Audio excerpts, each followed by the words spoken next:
لایەن ئەنجومەنی وەزیرانی عێراق بڕواری 15 ئایاری ساڵی 2018 وەک ڕۆژی دەنگدانی گشتی بۆ هەڵبژاردنی نوێنەرانی ئەنجومەنی نوێنەرانی عێراق دیاری کرا.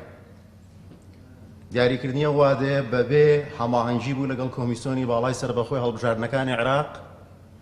هەر بۆیە پاژەوەی کە کۆمیسیۆن نووسراوی ئاراستی ئەنجومەنی وەزیرانی عێراق کرد بۆ ڕوونکردنەوەی ئەو بەروارە کە پێشبینیەکە بکەوێتە یەکەم ڕۆژی دەستپێکردنی مانگی ڕەمەزانی پیرۆز، کامەش کاریگەریە بێ لەسەر توانستی کارمەندەکان و هەروەها ئاستی بەشداری دەنگدەرانی عێراق بۆ پێی کە مانگی ڕەمەزانی پیرۆز تایبەتمەندێتیشی زۆری هەیە. هەر بۆیە پیاچوونەوە بە بڕیارەکە کرا لە جیاتی ئەوە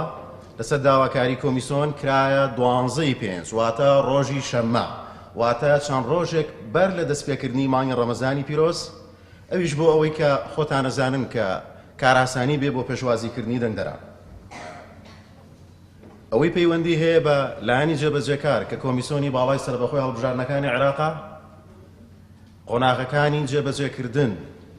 بۆ ئەنجامدانی هەڵبژاردن بە شێوەیەکی کردارەکی دەستی پێکردووە کە خۆی بینێتەوە لە چەند هەنگاوێکی گرنگ. هەنگاوی یەکەمیان بریتە لە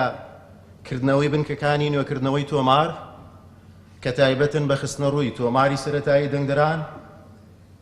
نوێکردنەوەی زانیاریەکانی تۆماری دەنگدەرانی هاوڵاتیان،